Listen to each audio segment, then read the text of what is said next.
चुनाव अगर नहीं होगा तो ये हमारे लिए मरण की बात होगी। मैं सदन के सामने करने की घोषणा करता हूँ। चुनाव पुरानी प्रणाली के आधार पर कराएगी, किस हिसाब से करती है मैं सदन में धरना के माध्यम से राजस्थान की सरकार की तरफ देख रहा है, जिसने भूले बिसरे इनकी बातों में आके, इनके बरगलाव में आके इनको वोट दिया। हमसे करीब 12-15 चुनाव 2 बार लड़े, दोनों बार विश्वविद्यालय चुनाव अशोक जी हारे थे। इसलिए मुझे तो नहीं लगता कि अशोक जी चुनाव कराना चाहते हैं। जब प्रदेश में पहली कि राजस्थान के अंदर पिछले 5 वर्षों से लोकतंत्र की मजबूत सीढ़ी जो छात्र संघों के माध्यम से निकलती है, आज राजस्थान की विधानसभा के अंदर राजस्थान विश्वविद्यालय के कम से कम 8 पूर्व अध्यक्ष और एक जोधपुर विश्वविद्यालय के अध्यक्ष जो लगातार शेरगढ़ से 2 बार चुनाव जीत के आए। छात्र संघों ने इस देश को मजबूत नेतृत्व दिया, चाहे लालू प्रसाद यादव हो, प्रकाश करात हो, या अरुण जेटली हो, या रामविलास पासवान हो। ये छात्र संघों की देन है और ये राष्ट्रीय स्तर पर नेताओं ने अपना नाम इस विश्वविद्यालय की गलियों से और विश्वविद्यालय के निकल के और राष्ट्रीय स्तर पर नाम कमाया। आज राजस्थान की विधानसभा के अंदर पहली बार इतनी संख्या में छात्र संघ के अध्यक्ष चुन के आए हैं। कांग्रेस ने अपने घोषणा पत्र के अंदर एक बात कही थी कि राजस्थान के अंदर कांग्रेस की सरकार अगर बनी तो छात्र संघ के चुनाव कराए जाएंगे। अध्यक्ष महोदय, शैक्षणिक कैलेंडर भी घोषित हो चुका है। इसके अंदर पूरे राजस्थान में छात्र संघ चुनाव का न तो किसी विश्वविद्यालय के प्रोस्पेक्ट में और न ही राजस्थान के किसी महाविद्यालय में छात्र संघ चुनाव कराने की बात कही गई है। एक चीज से डराया जा रहा है कि लिंगदो कमेटी की सिफारिश, ये लिंगदो कमेटी का जो बूथ है, ये अध्यक्ष महोदय लिंगदो कमेटी का बूथ क्या है, इसको भी मैं आपके सरकार के माध्यम से जानना चाहूंगा। दिल्ली के अंदर अभी चुनाव हुए, सुप्रीम कोर्ट के आदेश से लिंगदो कमेटी बनी, लेकिन लिंगदो राजस्थान सरकार चुनाव कराना चाहती है तो अपनी मंशा स्पष्ट करे।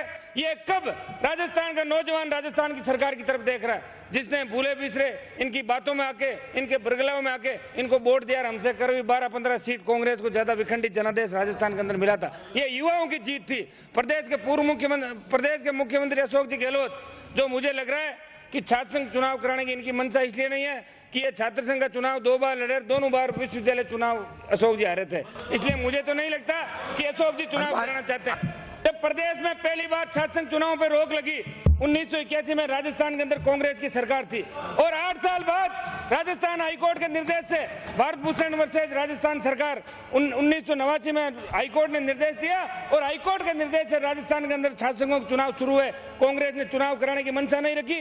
1981 में अगर पहली बार राजस्थान के अंदर छात्र संघों के चुनाव बंद किए तो कांग्रेस सरकार ने किया। मुझे तो अभी भी मुख्यमंत्री जी के और आप सबसे ये बू आती है कि आप चुनाव कराने की मंशा नहीं रखते। मैं भी मेरी शुरुआत भी राजस्थान विश्वविद्यालय छात्र राजनीति से हुई थी और पिछले 10 वर्षों से मेरे इलाके के युवाओं के लिए, जिले के युवाओं के लिए, राजस्थान युवाओं के जो भी बड़े आंदोलन हुए उनमें हमने हमारी तरफ से हिस्सा लिया और पूरा इलाका और पूरा नागौर जिला और पूरे राजस्थान का यूथ हमारी ओर देख रहा है कि इससे ज्यादा छात्र संघ अध्यक्ष चुनाव जीत के राजस्थान की विधानसभा में जा नहीं सकते और इस बार चुनाव अगर नहीं होगा तो ये हमारे लिए मरण की बात होगी। मैं सदन के सामने यहाँ धरने की घोषणा करता हूँ। जब तक सरकार चुनाव की घोषणा नहीं करे, शैक्षणिक कैलेंडर में तारीख घोषित नहीं करे, लिंगदो कमेटी के आधार पर सिफारिश कराएगी, यह चुनाव पुरानी प्रणाली के आधार पर कराएगी, किस हिसाब से करती है मैं सदन में धरना आज तक नहीं बन पाई है, जिससे पूरे कस्बे का पानी की निकासी की कोई पर्याप्त व्यवस्था नहीं होने से वहाँ हमेशा बदबू फैलती रहती है। अध्यक्ष महोदय, मैं इस लोक महत्व के मुद्दे पर विशेष उल्लेख के प्रस्ताव के माध्यम से राज्य सरकार का ध्यान आकर्षित करता हूँ। जयपुर के स्वेज फार्म स्थित नगर निगम की छात्र, हमारी सरकार छात्रों के प्रति संवेदनशील है और छात्र संघों पर चुनाव, माननीय बहुत सारे हमारे सदस्य सामने विराजे हुए हैं, इधर भी दोनों तरफ जो छात्र संघ के अध्यक्ष रहे हैं। 2005 में माननीय अध्यक्ष महोदय छात्र संघों पर चुनाव कराने के ऊपर पाबंदी लगाई गई। आप बोलने दीजिए। ये सब्जेक्ट और हाईकोर्ट ने लगाई, हाईकोर्ट और 5505 को भी किसी ने सुओ मोटो से ये हाईकोर्ट में लगाया कि चुनाव न कराए जाए। 5505 मैं सर सो मोटो लेकर किया और फिर कांग्रेस के लोग गए सुप्रीम कोर्ट में, तो सुप्रीम कोर्ट ने लिंगदो कमेटी बनाई और कांग्रेस के कारण से राजस्थान में चुनाव नहीं हो रहे। लिंगदो मंत्री जी को सुने, कृपया मंत्री जी को सुने, लीडर ऑफ, कृपया मंत्री जी को सुने, व्यवधान नहीं।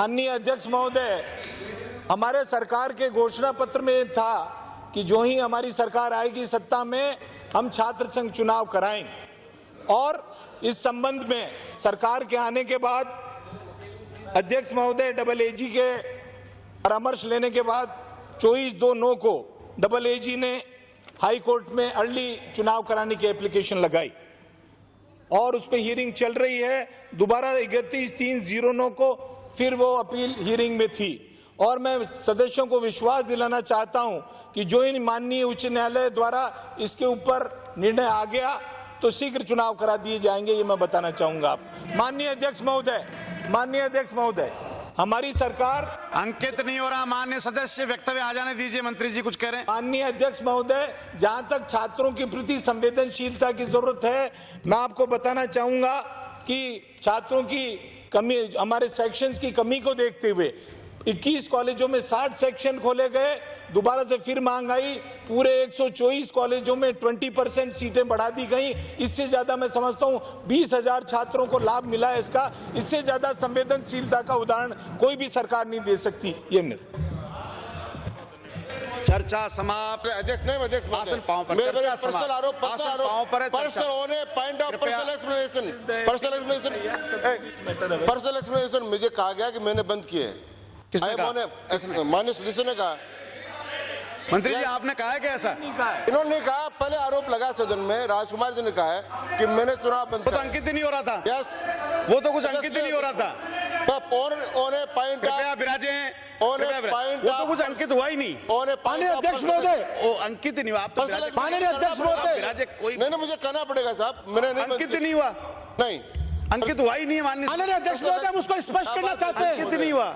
पर्सनल एक्सप्लेनेशन आप बना कर माननीय अध्यक्ष महोदय, जो बात मैंने कही है उसको स्पष्ट करना चाहता हूँ। करेंगे। आपने अंकित नहीं किया तो क्या हुआ, मैं बताना चाहता हूँ आपको। आप पर आपके लिए मैंने माननीय, आप जो सदन से सदस्य आते हैं, आपसे ये निवेदन, मैंने आपको ये बात कही थी कि आप जब उस शिक्षा मंत्री थे, चुनाव आपकी सरकार के समय बंद हो गए और रात को 5 बजे पुलिस प्रशासन की मदद से आपने छात्र संघ कार्यालय पे ताले जड़ दिए थे।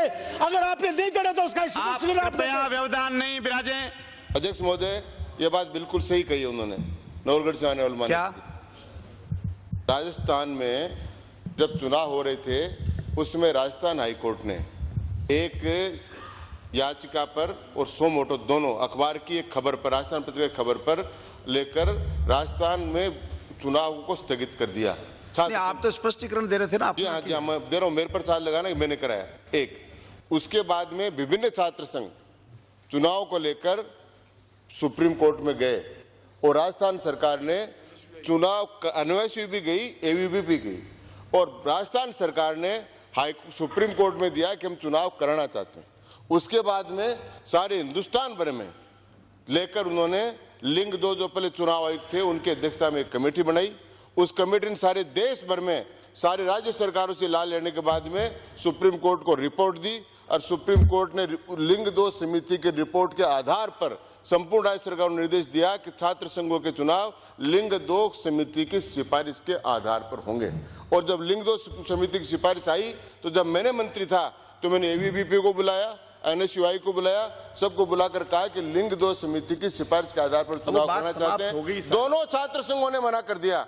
इसके बाद में कांग्रेस पार्टी ने चुनाव घोषणा पत्र में कहा कि हम चुनाव कराना चाहते हैं। हम चुनाव घोषणा पत्र की बात का आपका समर्थन करते हैं। मंत्री महोदय, आप तो इतना स्पष्ट कर दें कि आप लिंग 2 समिति की सिफारिश के आधार पर चुनाव कराना चाहते हैं सवाल जवाब या थोड़ी है, सुप्रीम कोर्ट की राय को ठुकरा कर आप कोई नया कानून बनाकर चुनाव कराना चाहते हैं? बता दें, वरना सदन को और राज्य की जनता को धोखा नहीं दे। मैं कहना चाहता हूं समाप्त करें। चर्चा समाप्त करें।